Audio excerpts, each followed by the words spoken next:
E se eu te dissesse que existe um manual de guerra mental, escrito há mais de 2000 anos, que já foi usado por imperadores, generais, escravos libertos e pensadores que enfrentaram exílios, traições, perdas devastadoras e crises que pareciam insuperáveis? Esse manual não promete riqueza rápida, não vende atalhos milagrosos e não alimenta ilusões de controle absoluto sobre o mundo. Ele oferece algo muito mais raro e poderoso, a liberdade interior. A verdadeira vitória não começa quando o caos se acalma. Ela começa quando você aprende a caminhar no meio do caos sem perder o centro. Nos próximos minutos você vai descobrir 5 princípios estoicos que não são teorias abstratas, mas ferramentas práticas de sobrevivência e prosperidade emocional. Princípios que, aplicados todos os dias, transformam ansiedade em clareza, frustração em foco e obstáculos em degraus. Você não está aqui por acaso. Sua mente está buscando um sistema testado pelo tempo. Um sistema que não depende de motivação passageira, mas de disciplina silenciosa e sabedoria ativa. Prepare-se, porque ao final desta jornada, você não apenas entenderá o estoicismo, você vai incorporá-lo, e nada, absolutamente nada, será capaz de abalar sua paz novamente. E se eu te dissesse que existe um manual de guerra mental, escrito há mais de 2000 anos, que já foi usado por imperadores, generais, escravos libertos e pensadores que enfrentaram exílios, traições, perdas devastadoras e crises que pareciam insuperáveis? Esse manual não promete riqueza rápida, não vende atalhos milagrosos e não alimenta ilusões de controle absoluto sobre o mundo. Ele oferece algo muito mais raro e poderoso, a liberdade interior. A verdadeira vitória não começa quando o caos se acalma. Ela começa quando você aprende a caminhar no meio do caos sem perder o centro. Nos próximos minutos você vai descobrir 5 princípios estoicos que não são teorias abstratas, mas ferramentas práticas de sobrevivência e prosperidade emocional. Princípios que, aplicados todos os dias, transformam ansiedade em clareza, frustração em foco e obstáculos em degraus. Você não está aqui por acaso. Sua mente está buscando um sistema testado pelo tempo. Um sistema que não depende de motivação passageira, mas de disciplina silenciosa e sabedoria ativa. Prepare-se, porque ao final desta jornada, você não apenas entenderá o estoicismo, você vai incorporá-lo, e nada, absolutamente nada, será capaz de abalar sua paz novamente. Matéria-prima. Vamos abrir a primeira caixa de ferramentas, a que separa o que é seu do que é do mundo. Mas antes de mergulharmos na primeira fronteira interna, preciso te fazer uma pergunta que vai definir o ritmo da sua semana. Quantas horas você já perdeu tentando controlar o incontrolável? Quantas noites em claro você dedicou a cenários que nunca aconteceram? A resposta está na próxima revelação.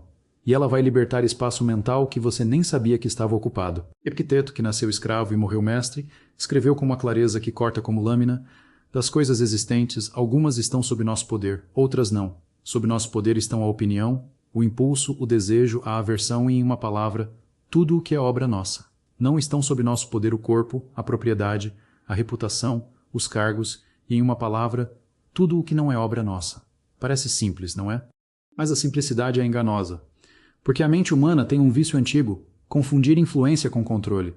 Achamos que se nos preocuparmos o suficiente, se planejarmos cada detalhe, se nos cobrarmos com rigor extremo, o universo vai obedecer. Não vai. E a frustração nasce exatamente desse descompasso entre expectativa e realidade. A dicotomia do controle não é um convite à passividade. É um convite à precisão. Quando você separa claramente o que é seu domínio interno do que é domínio externo, sua energia deixa de vazar. Você para de lutar contra a maré e começa a remar com direção. Imagine um cirurgião antes de uma operação complexa. Ele não controla se o hospital terá falta de energia. Não controla se a família do paciente entrará em pânico. Não controla a genética do corpo que está na mesa. Mas ele controla sua técnica, sua calma, seu preparo, sua atenção a cada milímetro do procedimento. Ele foca no executável. E é nesse foco que reside a excelência. Na sua vida, a dicotomia funciona assim. Você não controla a economia, o humor do seu chefe, o trânsito, a opinião dos colegas, o passado, o futuro distante, a saúde de terceiros. Mas você controla sua postura diante de tudo isso. Controla como responde. Controla se estuda. Controla se perdoa. Controla se age com integridade. Controla se respira antes de falar. Controle não é sobre dominar o ambiente, é sobre dominar a si mesmo no ambiente. E quando você internaliza isso, algo muda. A ansiedade perde combustível. A comparação perde sentido. A vitimização perde espaço. Porque você percebe que, mesmo em cenários hostis, sempre há um território sagrado, o seu julgamento. e julgamento é escolha. Epicteto dizia que não são as coisas que nos perturbam, mas a opinião que temos sobre elas. Isso é libertador. Significa que, antes de qualquer evento externo, há um filtro, e você é o dono desse filtro. Praticar a dicotomia diariamente exige um ritual simples. Pela manhã, identifique 3 desafios prováveis do dia. Para cada um, pergunte: o que está sob meu controle absoluto? Para Karek, assumam sou Eric. Para cada um, pergunte: o que está sob meu controle absoluto? O que está apenas sob minha influência?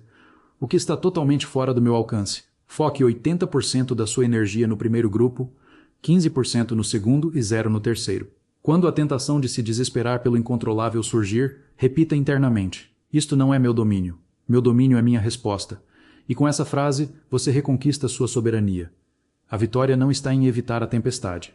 Está em aprender a navegar nela sem perder o leme. E agora que você já separou o que é seu do que é do mundo, é hora de dar o próximo passo. Porque saber o que controlar não é suficiente. É preciso aprender a abraçar o que já aconteceu, mesmo quando dói. Mesmo quando parece injusto. A próxima ferramenta não é sobre resistência. É sobre transmutação. E se o pior que já te aconteceu não fosse um castigo, mas um convite disfarçado? E se cada revés, cada porta fechada, cada plano desmoronado estivesse apenas esperando você mudar a pergunta que faz a si mesmo? O segundo princípio vai reescrever sua relação com a realidade. Não para negá-la, mas para honrá-la com coragem. Amor fati. Amor ao destino. A frase foi cunhada por Nietzsche, mas a prática é puramente estoica. Marco Aurélio, imperador de Roma, escreveu em seus diários íntimos: o que quer que aconteça é sempre o que eu esperava, porque o que acontece é parte da natureza, e a natureza não erra.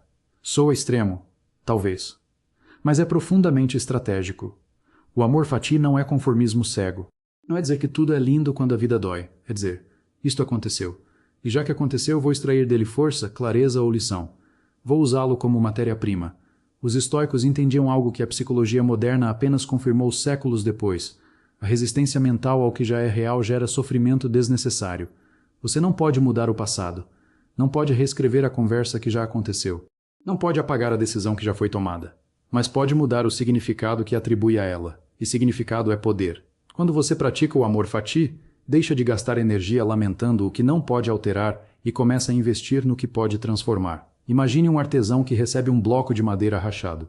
Ele poderia jogar fora. Poderia reclamar da qualidade. Ou poderia estudar as rachaduras, ajustar o desenho, integrar a imperfeição ao projeto e criar uma peça única.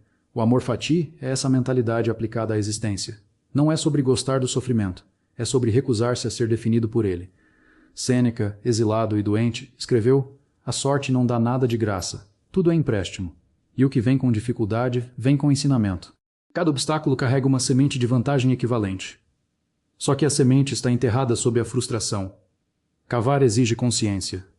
A prática diária do amor fati começa com uma mudança de linguagem. Substitua por que isso aconteceu comigo, por o que isso está me pedindo para aprender. Troque eu não aguento mais por como posso usar isso a meu favor. Quando o plano falhar, não diga que foi um fracasso. Diga que foi um dado. E dados não julgam, eles informam. O amor fati também se exercita na gratidão ativa pelo presente. Não a gratidão vaga por estar vivo, mas a gratidão específica por esta situação, por esta dificuldade, por esta pausa forçada. Porque é exatamente aqui, no ponto de atrito, que o caráter é forjado. Marco Aurélio enfrentou pragas, guerras, traições familiares e ainda assim governou com justiça e escreveu com serenidade. Ele não tinha vida fácil. Ele tinha prática difícil. E a prática era esta: aceitar o que vem, abraçar o que é, extrair o que serve. Isso não anula a dor, mas impede que a dor anule você. Hoje faça este exercício. Liste 3 eventos recentes que te frustraram. Para cada um, escreva uma linha começando com: graças a isso eu pude ir. Ou por causa disso, agora sei. Você vai se surpreender com a quantidade de ouro escondido sob a superfície áspera. O destino não é seu inimigo, é seu parceiro de treino. E quando você para de lutar contra a realidade e começa a dançar com ela, algo se quebra. O ciclo da vitimização. E no lugar dele, nasce a postura do artífice. Mas aceitar o que já aconteceu é apenas metade da jornada. A outra metade é se preparar para o que ainda está por vir. Sem paranoia. Com precisão. A próxima ferramenta é um escudo mental. e ela vai te ensinar a não ser pego de surpresa. Você já percebeu que o golpe que mais dói é sempre aquele que a gente não viu chegar?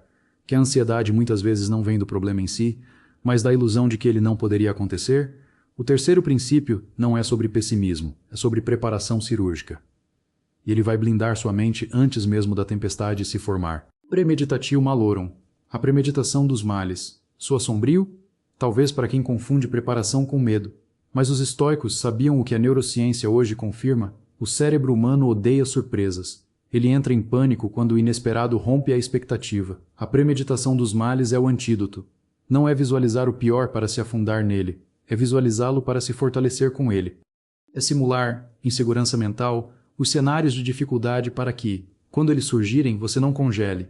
Você já está de pé. Imagine um bombeiro. Ele não espera o incêndio começar para pensar em como agir. Ele treina com fogo controlado.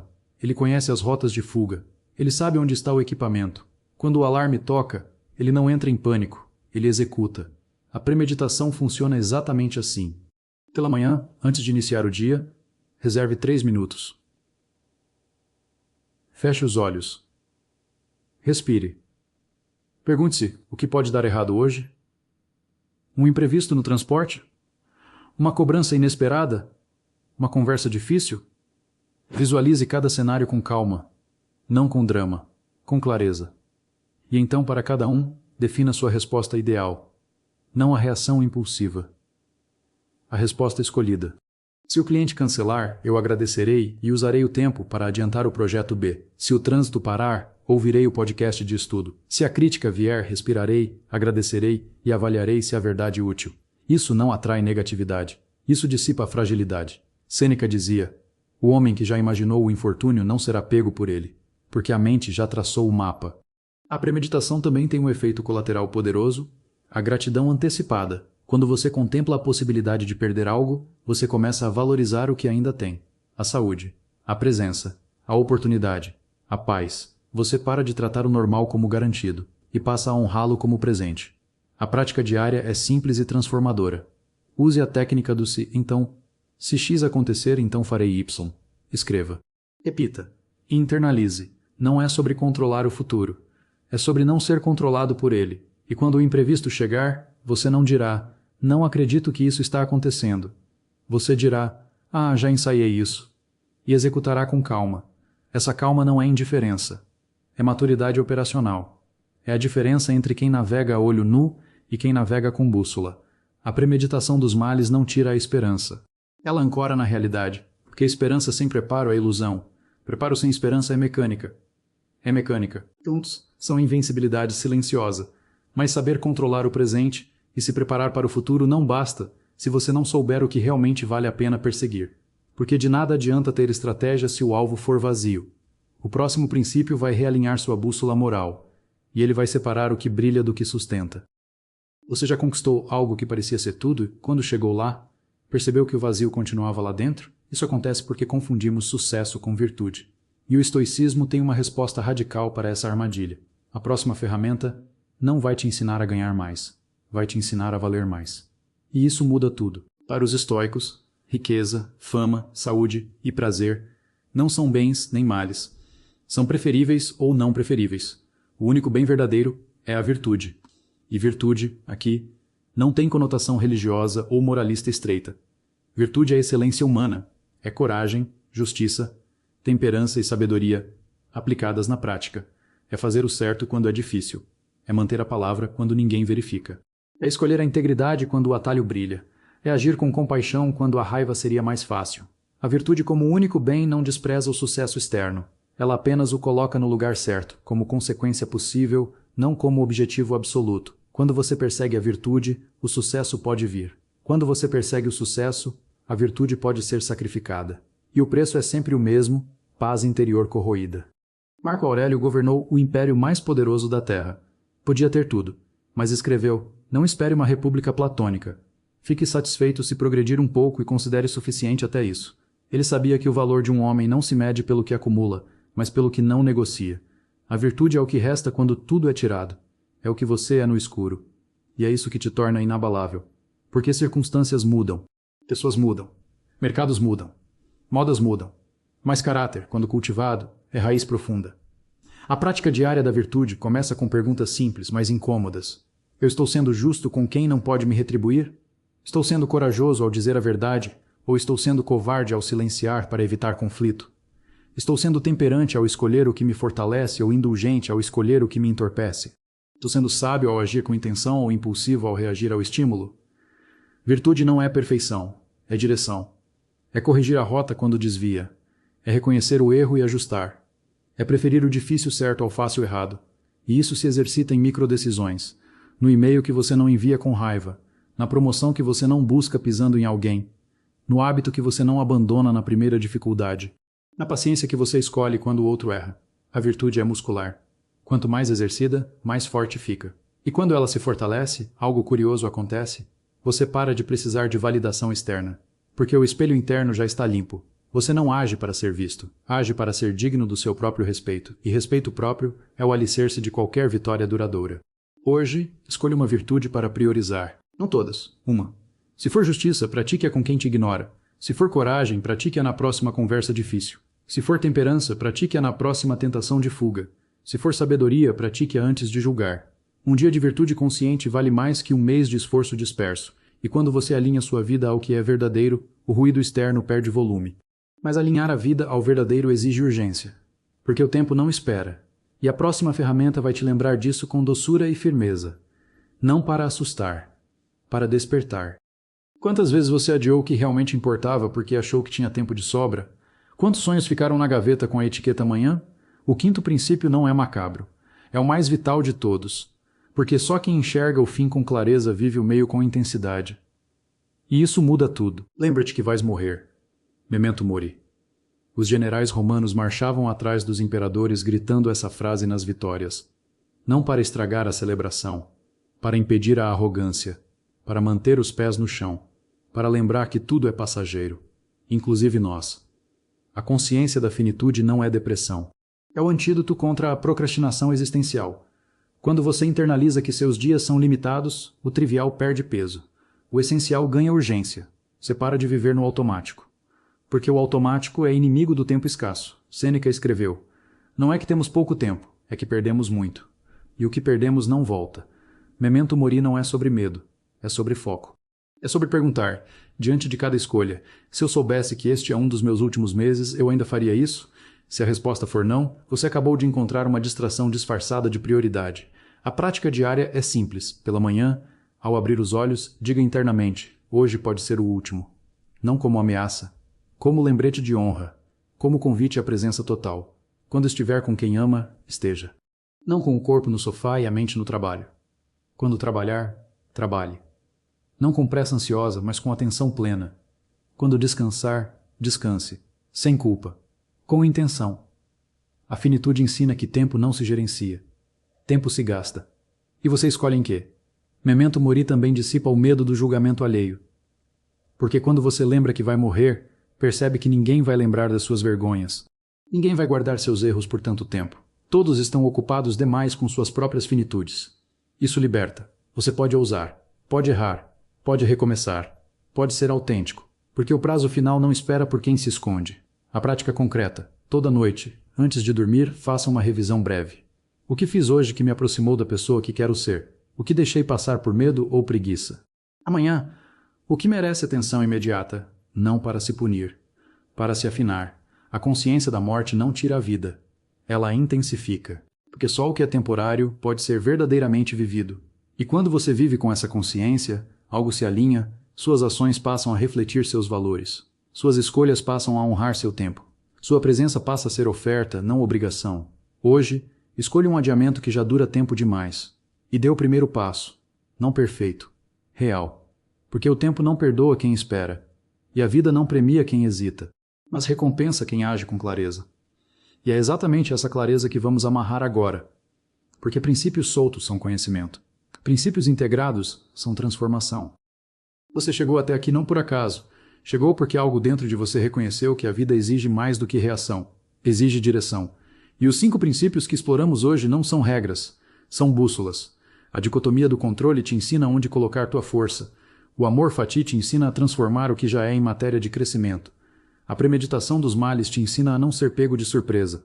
A virtude como único bem te ensina a valer mais do que parece. E o memento mori te ensina a não desperdiçar o único recurso que não se repete. Juntos, eles formam um sistema. Um sistema que não depende de motivação, porque depende de prática. Um sistema que não promete facilidade, porque promete liberdade. E liberdade é o maior prêmio que um ser humano pode conquistar. Porque quando você é livre por dentro, o mundo lá fora perde o poder de te definir. Você não se torna invulnerável, torna-se resiliente. Você não para de sentir dor, aprende a não ser dominado por ela. Você não controla o destino, aprende a navegar nele com dignidade. Isso é vencer com a sabedoria estoica, todos os dias. Não no grandioso, no mínimo, na respiração antes da fala, na escolha do esforço sobre a fuga, na honestidade consigo mesmo, na coragem de continuar quando ninguém aplaude. A filosofia não vive nos livros, vive nas ruas, nas decisões, nas pausas, nas recaídas e nos recomeços. E você já tem tudo o que precisa, só precisa lembrar, só precisa praticar, só precisa escolher hoje mais uma vez o caminho da lucidez. Porque o estoicismo não é para os perfeitos, é para os que decidem ser melhores. E você é um deles. Se este conteúdo tocou algo em você, se fez sentido, se te deu clareza ou um novo ângulo para encarar a semana, não deixe isso morrer aqui. Clique em curtir. Inscreva-se no canal. Ative o sino para não perder os próximos aprofundamentos sobre filosofia prática, domínio emocional e vida intencional. E o mais importante, comente abaixo qual dos 5 princípios você vai aplicar primeiro e como. Eu leio cada comentário, respondo, acompanho. Porque comunidade é parte da jornada. Compartilhe este vídeo com alguém que precisa de direção, não de mais ruído. E lembre-se, a sabedoria só ganha vida quando é vivida. Nos vemos no próximo vídeo. Até lá, mantenha o foco. Mantenha a virtude. E nunca esqueça, você é mais forte do que imagina, porque já carrega dentro de si tudo o que precisa para vencer. Um dia de cada vez.